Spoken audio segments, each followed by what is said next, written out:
Hey, welcome everybody to Spin Legal today. It is May the 22nd, 2024. So there we go. So, hey Angela, how are you? Oh, pretty good. Oh, Peter, you look all spiffed up today. Did you Yeah, have court today? I've been in tribunals all day. Two different Oh, tribunals. God. Two At different tribunals. tribunals. Wow. Only an observer in the first, but in the second one, yeah, we had quite an intense session. Only finished at just before 5. I Okay, hope it went well. yeah, and actually, I'm grateful that the adjudicator stayed till then. And what made it unique is there was a tribunal where the tenants were from the Niagara region, the representatives, both of them were from the Niagara region, and the adjudicator was from the Niagara region. Yeah, Yeah. that's unique. That's Oh, and the unique. landlord and the landlord was from Niagara region as well. Yeah, yeah, exactly. That doesn't Sometimes you don't that always get doesn't that. happen very often, does Yeah, it? you just get these Toronto landlords are fighting against for people in Yeah. Niagara.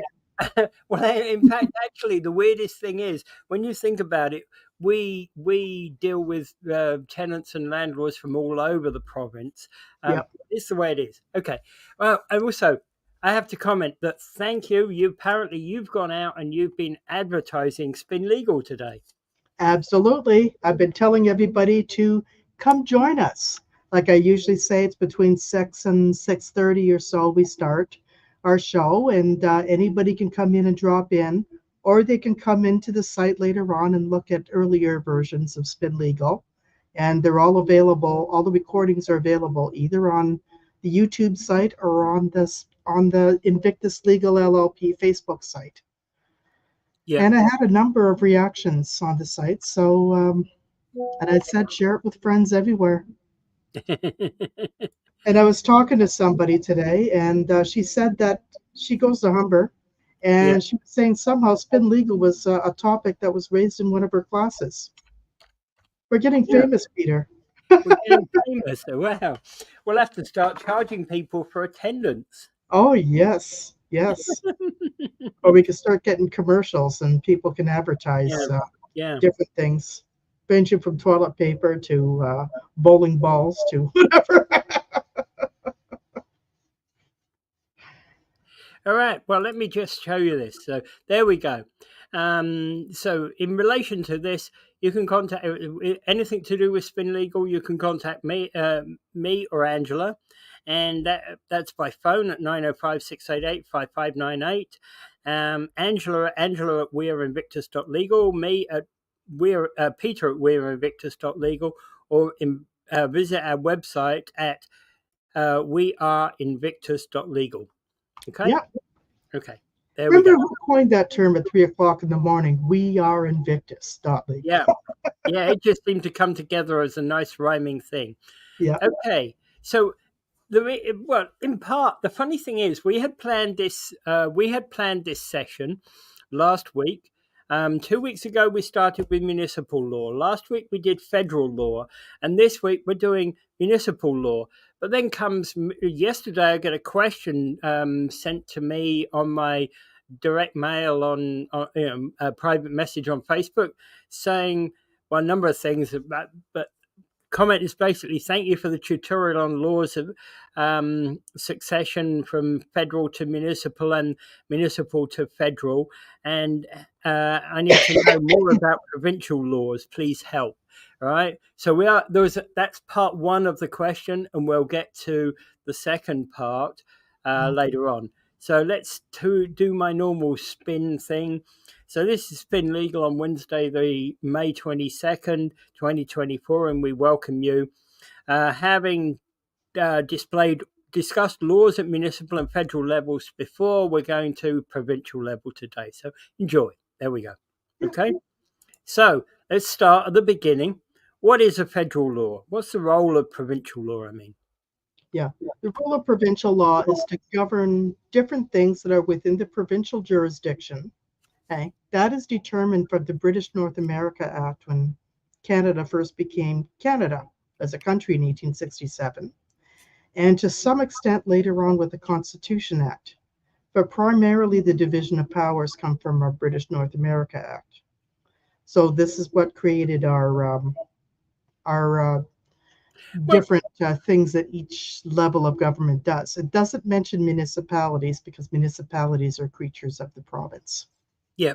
An interesting thing about the British North America Act is that it was an act of parliament created by the parliament of one country giving the powers to a parliament of another country. Yep. Right. So this is passed in the British Parliament, and you could imagine that there were people, because there is no such thing as federal, provincial, and municipal in British Parliament. There's federal, there's national, and there's municipal in Britain. We don't have multiple layers. So I can imagine back in 1867, some British MP go, "What? I don't understand. What the heck do they mean by provincial? I understand federal because that's national. Hmm. Provincial? What the heck is that?" And Confederation was weird because the latest province that joined the Federation, I think, was 1942 I in thought it was province of Quebec. 48. Yeah. And this was it's very interesting if you read some of the history of all of this and how people wanted to be part of Canada, or probably independent or part of Britain, so eventually became part of Canada. So currently we have 10 provinces in Canada and three territories. Yeah. Territories is something that's kind of a hybrid, which is something that I'm not going to get into today. But in terms of a province, like provincial laws, like your jurisdiction is similar, like whether you live in Alberta, British Columbia, Newfoundland. Although Quebec could be argued to be trying to be treated as special, right? Because Quebec always wants to be special, right? But I always thought they've had Quebec. agreements. Right? They've had agreements working with the federal government, saying, "Okay, we want to look after our own pension system." So they developed a Quebec pension plan.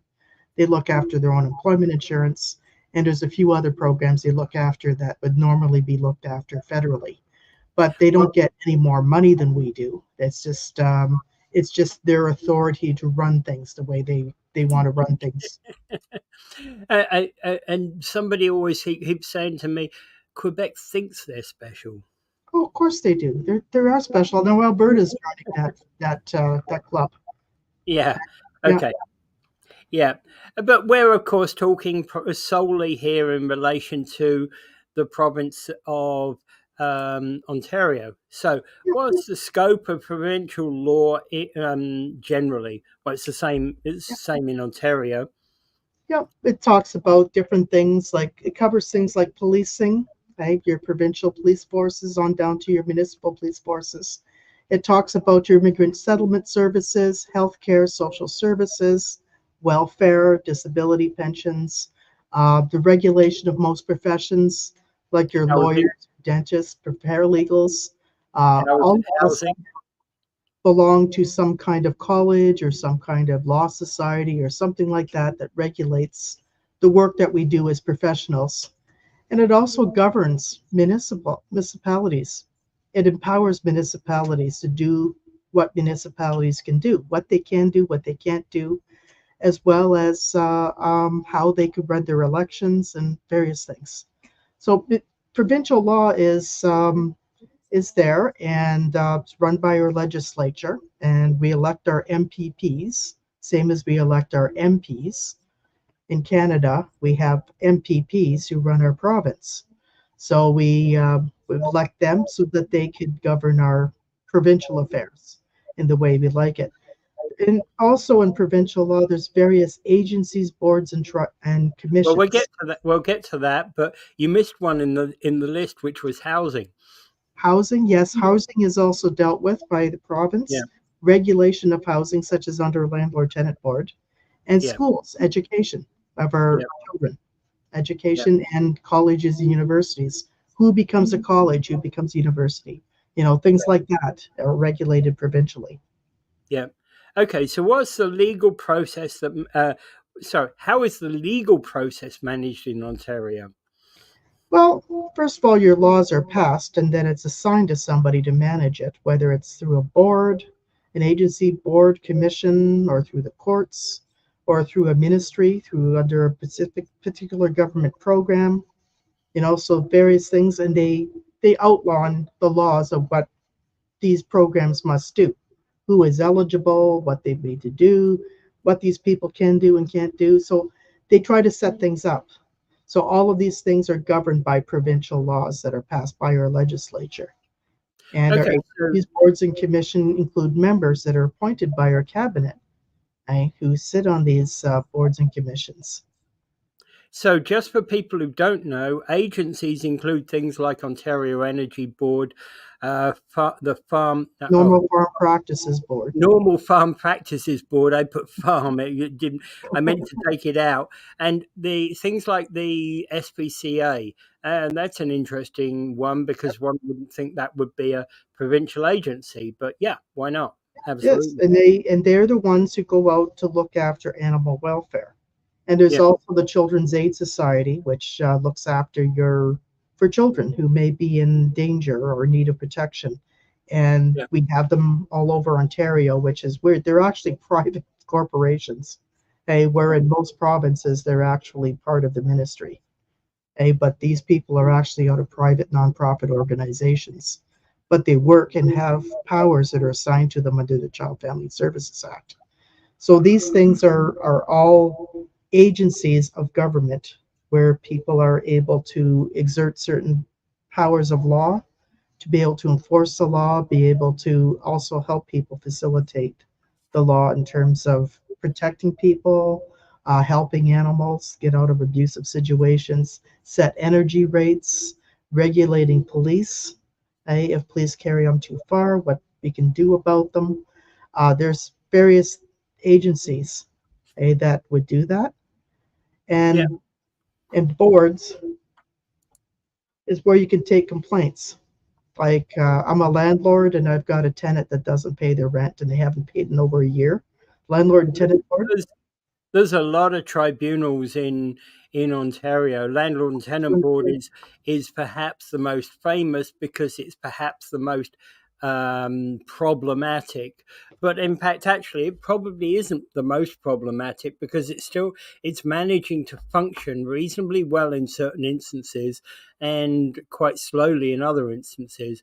Yeah, I'm not so sure we understand its prioritization, but hey, we get there. You got other things like Ontario Land Tribunal, Social Benefits Tribunal that are also boards yeah, that are about helping. But there's 160 different tribunals in Ontario that come absolutely. under this category. So these Right? are places where you can apply for things or you can appeal things. For Yeah. example, if you apply to be on Ontario Disability Support Program, but the Yeah. powers that be decide that you're not eligible, you can go to the Social Benefits Tribunal and apply Yeah. and appeal the decision. And then somebody who's impartial, who doesn't work for ODSP, decides based on the law whether you qualify. Same as the Ontario I Land got, Tribunal. yeah. If you I have got you. You don't qualify. Yep. Yeah, Ontario Land Tribunal, you want to do something with your property, and then you go through the Committee of Adjustments, and the Committee of Adjustment says, no, we don't want you. Okay? But they allow the guy down the street, your neighbors, to do exactly what you want to do, but for no unforeseen reasons. So you could go to the Ontario Land Tribunal and argue it out. Yeah. Right. So moving on from there, when we've got commissions, which is basically civilian oversight to the police. There's Human Rights Commission. There's other a number of privacy commissioner. And basically, that one of the things that commissions do may well be part of the scope of commissions is actually about suggesting change to legislation to Yep. Parliament. But the Mhm. other part of it is that they set regulations And they um, set policies. and policy. Yeah, Yeah. the Human Rights Commission, if you go onto the Ontario Human Rights Commission page, you'll find that there's all sorts of things where they talk about policies Yeah, in certain areas. Like they talk about ableism, disability, they talk about racism, they talk about housing and yeah, discrimination, they talk about various things. They tell you what it is, what discrimination is, and what would make a case. And a lot of these decisions all these policies that are made are the basis, in addition to prior decisions of the tribunal and upper level courts combined, that would come up with a decision that a tribunal would rule in if you took something to the human rights. So Yeah. it's very, very complicated. That's why I say human rights really is like a whole course of its own. And courts, of course, which they're administered by the province, even though each and every province will actually have federal courts as well included within it. They're largely, that run things like criminal trials, etc. Um, they're largely administered by the province. Provincial offences, superior courts are actually a thing of the province, although federal courts are there are Superior federal courts are courts. actually appointed federally but run provincially. Yeah, sorry, that's Yeah, correct. yeah. The Yeah, Court of and the Queen's other Bench, question, in yeah, Alberta is federal. and the other question here about that is appointment of judges, etc. So judges are appointed provincially to the lower courts, but federally to the superior to the Court of Appeal. Superior and up. Yeah, superior and up. Yeah. Yep. And these judges, they don't get appointed directly by politicians. They appoint a committee of people. There's a thing I heard today, which based upon the source, I would tend to believe that we actually have currently in Ontario, we're short about 70 judges. Wouldn't be surprised. Yeah. And then they wonder Um, why the courts are backlogged. yeah, and that's exactly it, Okay, so here we go. Yeah, there we go. Thank you, If Rob. anybody's watching, just drop in, give us a comment, okay? Yeah. Or even just acknowledge, like give us a like or something. Yeah. Okay? Something like that, so that I can see afterwards who watched us. Oh, yeah. Yeah. All right. So thank you, Robert, for saying hi. Okay, so moving on. So we were talking about courts. Judges are pretty important to the good running of the courts, as are the provincial staff, and I think we're always grateful when we manage to get through a court case, Yeah. On time and schedule, etc., etc. One of the biggest problems I think that we have had because of COVID has been the backlog of courts. Oh yeah, there was a whole 6 months you couldn't do anything. Yeah. Well, and it's beyond the 6 months. I suppose that during those initial 6 months, they probably went on with criminal activities. Yes, some But urgent. again, there's still massive backlogs in the criminal courts. We talked about the tribunals have backlogs. We know about the 80,000 case backlog of the LTB, but there's also massive backlogs in the Human Rights Tribunal, although we haven't got any figures about how large that backlog is.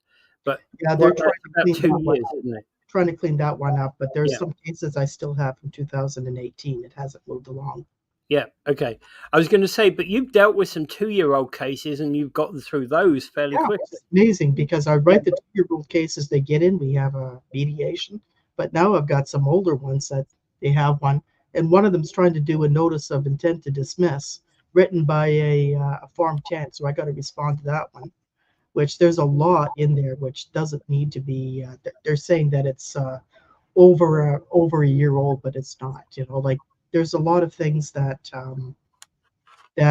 you have to do, and they give you a right to respond to it and why, Of and you have course. to. Of course. Yeah. So these are things that these continuing issues are continuing, even And today. okay, so we were talking therefore about things like commissions and that sort of thing. Mhm. I think much of our system, agencies, boards, commissions, and courts are all probably backlogged because of COVID. Yeah. And then now our courts, even if you want to go visit a small claims court counter, you're keeping banking hours even today, Yeah. between 9 to 11 in the morning and 2 to 4 in the afternoon. I Okay? don't get What that. happens during the other hours? I don't get that. Wasn't there a time you could Before go COVID, I in? had no problems going 9 to 5. Anytime between Yeah, 9 to 5, I went there before COVID. I was going to say, wasn't that the original time you could go 9 to 5? And now, I've called up some courts, and I still get this. Due to COVID, please do not come into the courts and da di da. Yeah, The message. I don't have to bore people. Probably everybody knows it up here. yeah, they could probably all quote it by heart. Yeah, we can all say it by heart. Absolutely, Yeah, we could, because once you've heard the message 100 times, hey, it's yeah. 100 times too many, or Hmm. 99 times too many. Yeah. Okay. So essentially, okay. So continue that question that I had from to sent to me. So, what is the role of the ombudsman, and how do they oversee disputes between different levels of government and or different organizations of government? The ombudsman is in Ontario. We do not have a federal ombudsman, although there was a study done one time about the idea of having a federal ombudsman. There is one for the Well, military and there is one for yeah. correctional services. The original, of course, the ombudsman comes, of course, from Britain, and again, it Swedish fulfills a term. similar role Swedish in term. Britain. Pardon me? It's a Swedish term. It may be Swedish term, but I know our ombudsman comes from Britain, and in Britain, there's actually the role of the ombudsman is actually about criticism, the differences between the two levels of government, and questions of conflicts of law between the two levels of government, and particularly criticism of what the lower tiers of government have done where they've supposedly breached the law. Yeah, not so much here. And here in Ontario, there's three different functions of our ombudsman. The first function is early resolution officer. I have a complaint about something that happened to me at an ODSP office, or when I was trying to deal with my provincial revenue taxes on my business, and they're trying to give me the runaround. The ombudsman would look at that, first of all, accept jurisdiction, and if they have a specific conflict, they try to resolve the issue. They call them early resolution officers, and they try to mediate the conflict between you and whatever government agency you're dealing with. Yeah. And they deal with So a lot of essentially, different it comes cases. out of a government agency, doesn't it? Yeah, If, yeah. if, It's if always you and something. I have a if you and I have a dispute, even if oh I'm paying too much, and compare my taxes to your taxes, I pay too much, right? The ombudsman doesn't care about that No, kind they of don't. dispute, Like right? your taxes would be going through some other mechanism if you're trying to appeal your taxes that you owe. Yeah, exactly. And they do have provincial agencies for that. Oh, And federal absolutely. agencies. Yeah, Okay? But absolutely. anyways, at the ombudsman, that was the first function they have. And then the next function they have is where you're taking systemic complaints. For example, the landlord tenant board, massive numbers of people. I don't know how many thousands or millions of people complained to the ombudsman hey, about the way the landlord tenant board was operating when it was Well, being I'm so far surprised. behind. So what they did is they carried on an investigation, and they came up with a series of reports and recommendations, and they Yeah, published that report. And the third function is sometimes where they would oversee to determine the legality. Like, for example, at a municipal level, they're not allowed to have these closed door meetings, except when they very narrow function of things, like if you're talking about a there's legal issue or there's staff. four there's four positions under the Municipal Act that allow them to have closed door meetings. Yeah, Yeah.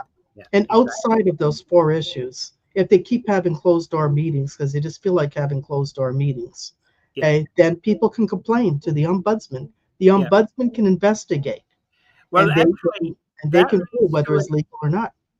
then another question, which is the ombudsman's office of late has broken down somewhat into additional areas. For example, the addition of the Ontario Land Tribunal, which used to all be part of OMB. There's also now the Integrity Commissioner, which was just talking about that subject we were just talking about. Things like Children's Advocate is another one, which is used to be part of the Ombudsman and is now splitting off to become a separate issue. And I think There's also a patient advocate in Ontario if you have if there's a lot of systemic issues, wait times, for example, to get into health services. yeah, Or yeah. psychiatric patient advocate office is also they run the Rights Advisor program and other programs in Ontario to protect the rights of people who are being stripped of some of their rights as a result of So psychiatrically ill. So the ombudsman office used to be quite a large office and is broken down into other areas because obviously if you're if for example, right across the street here, the city of St. Catharines has decided they're going to approve. No, sorry, they're not going to approve a brand new super condo unit right across the street from here. But I'm the developer of said super condo unit, and I'm complaining. Where do I go?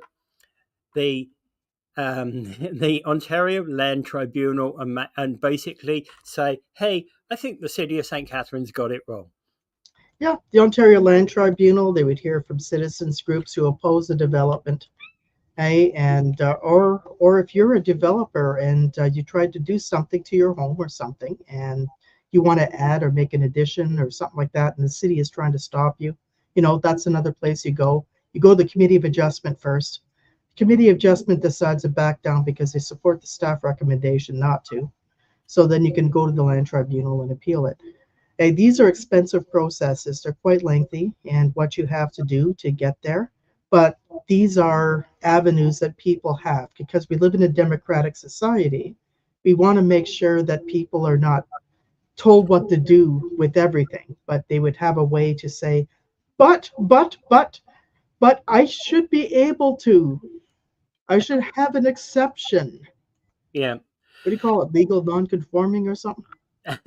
Yeah, that's the correct term, legal non-conforming. Yep. So basically, legal non-conforming basically means in municipal terms that you've got something, let's say a garage, that the city believes not to be built according to the rules. Let's say that garages allow a maximum width of a garage of 25 foot, but you've got a 30-foot garage. Um, but it was built before the rule came in about 25-foot garages. So it's legal, as in it used to be, it's grandfathered in, but it's non conforming. So if you, as the new buyer, you say, I don't like this garage, but I do like the size of it. It's but ugly, but I want a new one. So you decide you're going to tear the garage down and put a brand new one in the same size. The city comes along and says, no, you don't. Stop work order on it. Yeah, exactly. And that's where, because now you have to, of course, get all of that approved through the things, and that's where you might well find yourself back at the Ontario Land Tribunal.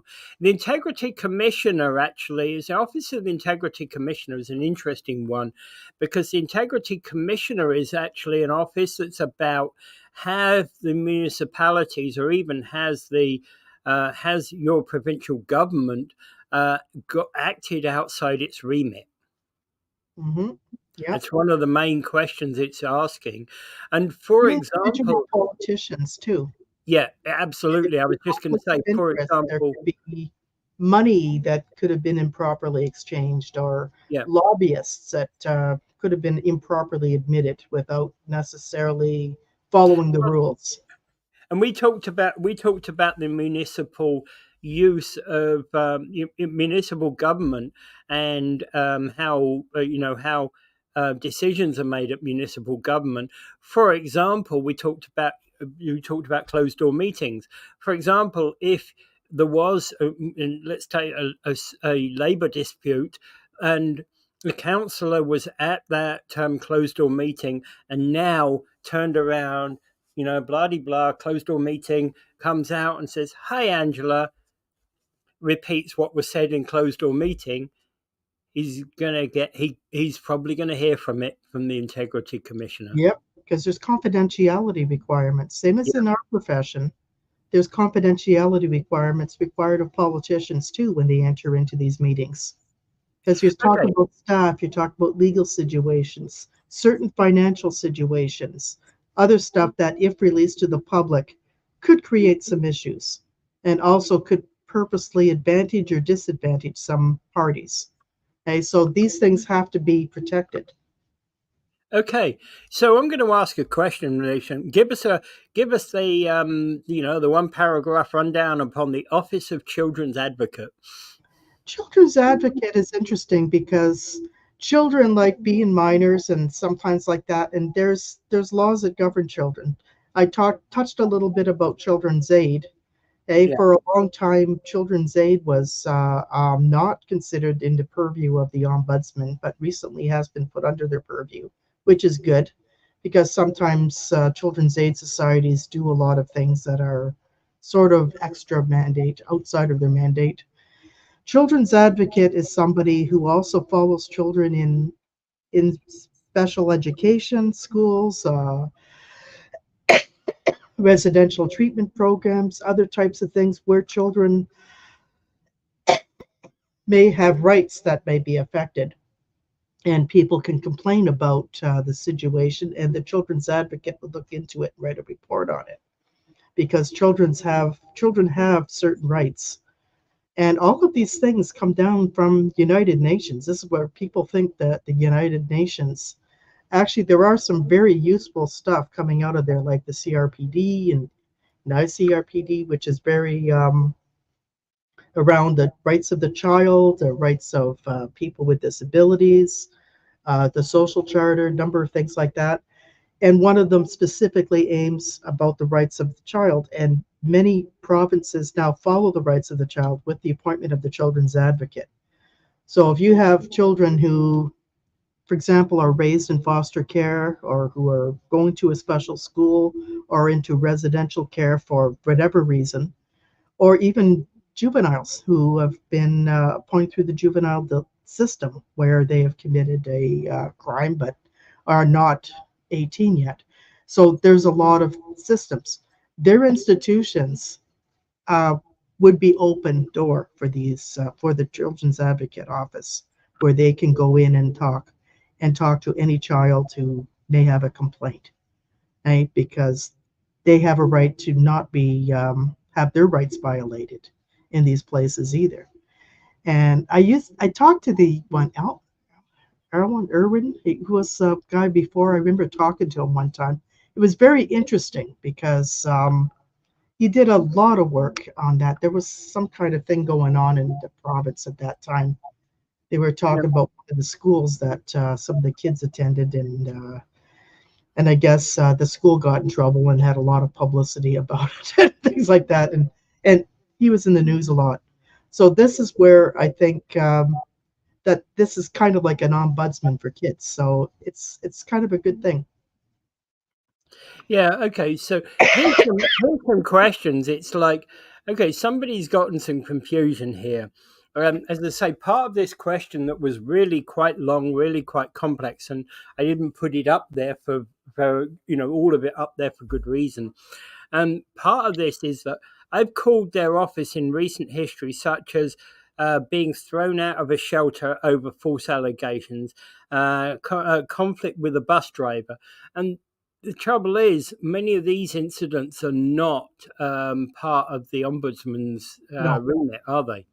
these You sounds need like to very take, much of a local type of yeah, thing, like you the need to take shelter. these complaints The to a shelter has a local. board of directors. They Yeah, have some accountability they have to follow, and depending the kind of shelter they're operating, and if they're throwing them out because of a human rights type of thing, that there could be a human rights tribunal. And getting into a conflict with a bus driver, that's we have a Trans Niagara Transit Commission, yeah. I where was going to say, yeah, a accept transit commission deals with that kind of yeah, thing. they deal So with this sorts of complaints. yeah, there's essentially what you need to do is the ombudsman's office is not a complaint board, right? Yeah, there's some Pretty place you well. can about everything from the weather onwards. Well, they probably do get that that accusation.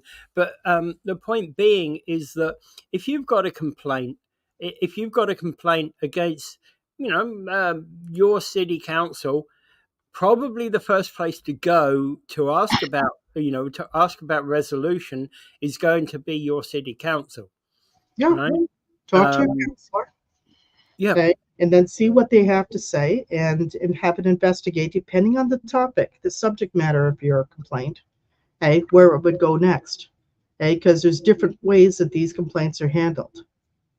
Okay, is it about a municipal service? Is it about a decision that council made about the use of your property? yeah. Is it about something that And city council for decided example, upon but you disagree with?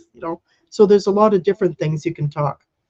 and for example, if you think the bus driver was rude to you, well, yeah, that's a complaint to the city, Yeah, exactly. right? And if we complained about every single person who was rude to us in our lifetime, oh yeah, we'd have a whole pack of civil servants busy for a lifetime. That's true, and I'm not recommending that approach. I'm just saying that's the way it is. Okay, so here's the question about anything like this, and okay, so essentially, how do we change our laws? And essentially, it's our provincial MPPs that help us change our Provincial laws. provincial laws, right? So you So want to have a change in ODSP laws? You lobby your MPPs and your yeah, cabinet, and also some key bureaucrats.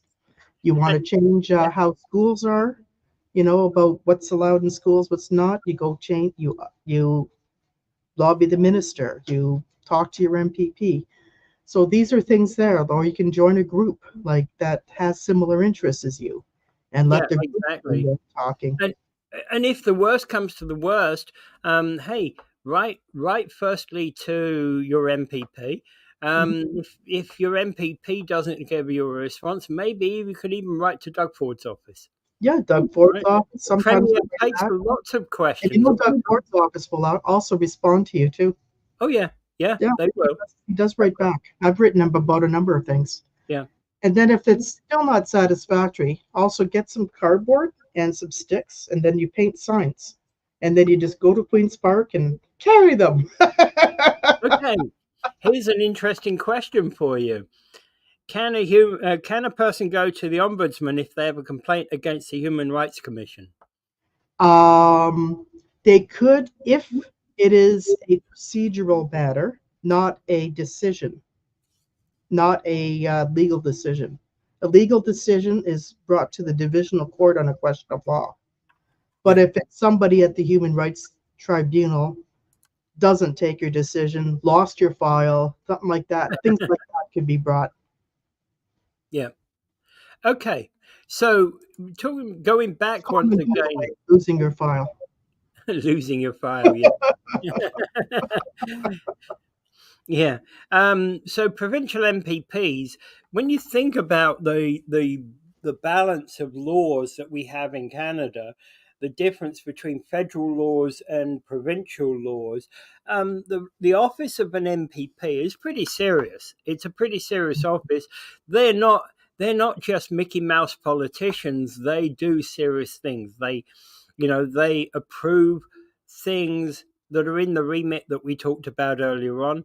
Yeah. And clearly today we know that there are a number of priorities of our current Ontario government. Whether you like them or not is not a subject for the discussion today. And But it's brought things up. like You're exposed to a lot of information yeah, as provincial MPP. You're exposed to the budget. You're exposed to some of the problems that might be yeah, involved with the government. You're exposed to different interests, interest groups, the legislation, what limits you have. So there's a lot of things you're exposed to. So it's not like you can go in there and talk to your MPP and your MPP is going to magically get it done. There's a lot of steps that have to be well, taken. and the thing is, to a large extent, the MPP, what they're going to do, and the typical type of answer that you're likely to get from your MPP, and I'm not saying don't go to them, But on many instances where you have a specific rule, a question about, I talked to X and they didn't respond to my question, right? The MPP is more likely to say, okay, I understand that my constituent doesn't know all of the ins and outs of our judicial system, our complaint system, or whatever it is you're writing to them about, and they will seek to educate you about that. And that doesn't matter the flavour of them, whether they're a conservative, a liberal, or an NDP, or even a Green. They're still going to try to actually tell you, hey, whatever you voted, it doesn't matter. They're going to respond to you as a person, and they're going to help you with your particular problem. They actually cannot discriminate against you, even if they know that you Oh, voted differently than what their party is. yeah. Oh, they Okay? can't. So They're if not your allowed. MPP is a conservative and you happen to live in that riding and you happen to be a flaming liberal Yeah. and you make a point of it that you're a flaming liberal, they still need to see you and Oh, talk yeah. to Yeah, yeah. And in fact, actually, they might well be saying, the answer to your problem, Joe, is that you need to go. You need to write about this particular point to the Minister of Housing. They're doing a study right now. To my understanding, they're doing a study right now about your problem. It would be worth what your while becoming a part of that study, giving your feedback to the government. Feel free. Here's you. his contact details. Here's his Yeah, give email, me etc., information. etc. Okay. And I find that MPPs, they when they're dealing with you personally, they try to address the issue personally, try to come up with suggestions that are available to you locally or provincially that Yep. you can Oh yeah. contact, try to address your issues. Well, Or if it's the same thing coming to their door all the time from different people, they raise it in the legislature. Or they may try to set up a petition, or someone else can set up a petition, and then they can bring the petition to the legislature. That again is a process that they have to take, as you have to actually go through the clerk of the legislature and say you're submitting a petition. There's steps that you have to go through, and then you go into question period. I'm submitting a petition, and you read it out in the legislature, and then it has 255 names, and I'm adding my name to it, whatever, and then you just give it, carry it over to the page, and it goes in there. So this is interesting, have it. Okay. But by changing the rules, you really have to have those petitions in, where people are like any citizen could set up a petition and send it to their MPP and have any MPP submit it. Okay, just yeah. sponsor it. At the end of the day, though, if you've got a permission, if you've got a petition for 255 people to change the traffic lights at King Street and John Street, you're probably, and you send it to Doug Ford, it's probably the wrong location, Right. right? You You've got to send it to the know city that council. you've got to know about where to send it to. That one's more likely to want to go to your local council. Yeah, Um, whoever your city councilor is for that particular ward, or if you're in a kind of an area like Niagara Falls where you don't have wards, but you kind of have like a full council, like that, so you can send it to any counselor that you want to talk to. Okay, so those types of things are brought to city council, and then they would work with you on how to move that through their particular council. yep. Oh yeah. And they might not. That said, they might not agree with you whether you're a whether you got a complaint to city council, a question to city council, or a a complaint to provincial MPPs. They may not agree with you. I've Um, had situations where I've met with MPPs and I've worked with them on different things, even parties that I did not like, but I would work with them on things that I oh agree yeah, with and try to get them to move on issues. And they've been very workable, yeah, like oh yeah. particular, like the liberals. Like sometimes you feel you can't get anywhere with them, but you could, because Well, they're all the only ones, I suppose, the two that I've had dealings with legally have been one in Toronto, who's actually actually two NDP ones, one here locally in St. Catharines and one in Toronto who was NDP. Two ladies, Mhm. funnily enough. Personally, I've written to Wayne Gates, who's our MPP in Niagara Falls. I was less than impressed by his response, by the way.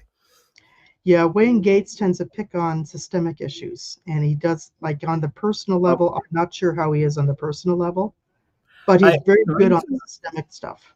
the reason I was I basically the reason I was not impressed with his response was his was yes, this is an issue that needs to be handled by the provincial government, but we're not in power. Yeah, that's nothing to say about that. Like I wrote to Jenny Stevens about something like that was a long Yeah, time ago, and she says, "Let me assure you," she says, "although we are not in power, but these are things that we have raised." And yeah. then she'll have a whole list of stuff on occasions Oh when yeah. they've raised it. And I like that. Oh, Like although they can't do it, and then sometimes you'll say, if you want me to talk to somebody about this, they will go and talk to well, somebody the if it's question an issue that they can directly talk to someone about. You see, the question that I raised to Mr. Gates was, it's my belief that Ontario insurance companies discriminate against foreign um, people with foreign driving licenses because I can't get insurance.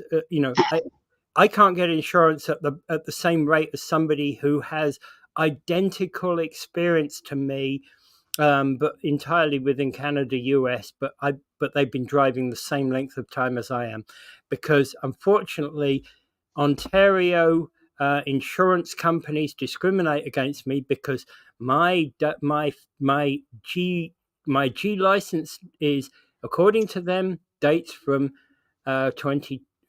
2006 when I came into Canada. Mhm. They ignore everything back to 1985. That's a problem with insurance companies because they discriminate. Yeah, yeah. Because what they do is they work on an actuarial system. And and hey, Who's the most thing likely is, to get into an accident? Who's likely to die first? yeah. Like it's all these stupid, grim statistics that they But base their and their unfortunately, policies on. you see, unfortunately, my policy is something that is applicable through provincial law, and I would have been much happier had I had the Jenny Stevens type response of, Yeah, we've been she would arguing be this for helpful years. because she'll actually raise it. And the thing is, because when I was asking about certain particular questions or issues that I was raising, she wrote back. There was a whole list of stuff. She says, "We've raised this on 14 different occasions, and we've had petitions on this 7 different occasions, Yeah, and yeah, everything." And she could point to them, right? And I could find them, right? So these are things that I think that MPPs are very good, even if they're in the opposition. And yeah. then when they're Oh yeah, in government, sometimes you'll want to talk to a government MPP and just kind of raise some issues that says, okay, I like your law here, that is a good start, but however, I'm afraid it might go in the wrong direction if it gets carried away. So I would suggest that and give some good stuff, some ideas yeah. there, which Okay. I did write to Doug Ford about a few things when, especially during the pandemic. Okay, well, this has been an interesting foray into provincial laws, and of course, as with everything that we talk about here, there's way, way more than we can ever come up with. So, if you need if you need to contact either myself or Angela, then you can do so on the phone at 905-688-5598, or Angela at weareinvictus.legal, or myself, Peter at weareinvictus.legal, or you can visit our website at www.weareinvictus.legal. There you go. There you go. Yeah, and I must remind you that anything that we say on this show that cannot be construed as legal advice, or any of our previous shows, which anybody can access from Facebook or from YouTube. So nothing that we say here is legal advice. But if you do have a specific legal problem that you want to discuss, you can contact us or you can contact any paralegal or lawyer to discuss it, and they can give you some specific legal advice that would be applicable to your situation. And for the person who actually raised the questions about ombudsman, I'd be happy for you to call our number at 905-688-5598, and we can have a specific discussion about your legal problems, and maybe we can offer some assistance. Hang on, before we go, I've got a comment. There you go. There you go. Hey, hey, hey, hey. Way to go, Robert. Yeah. All right. And So anybody here can also put stuff into the comments. Do you want us to talk about something? Is there something particular you want us to talk about? Or is this some, or do you see something on TV that you found interesting that pertains to the law that you want us to make some reference to in any of our discussions? Just send it to us in the comments or put it under Victus Legal, or do something like by sending it by Messenger, whatever it is. Both Peter and I receive it, so we can review it and just let us know if there's something of interest that you want us to do. And at the same time, spread the word. We talk about anywhere between 6 o'clock to 6:30. We start our Spin Legal on Wednesday nights. So get anybody that you know who would possibly enjoy this program, get them to and join us. I'm no longer in the courtroom. I can get rid of this tie. You weren't in the courtroom for the last hour, Peter. I know, but dramatic effect, hey? I know. He likes to be dramatic. All right. Well, thank you, everybody, and have a great evening. And by the way, just for those that are in the Niagara region, you can pick me up tomorrow morning at 7 a.m. on Talking Niagara. And I Yep. know that Angela will be watching. All Oh, right. yes, I watch too. Sometimes I'm even on it. There's a few episodes where I've been in attendance. Yep. Right? But we help out everybody. There's also True Politics, which one of our associates, Yep. Justin O'Donnell runs, and period. I'm going to be making a couple of appearances, and that's another one that's going to be started up with our trio of podcasts. Yep. All right. Well, thank you, everybody, and have a great evening. Bye. Take care.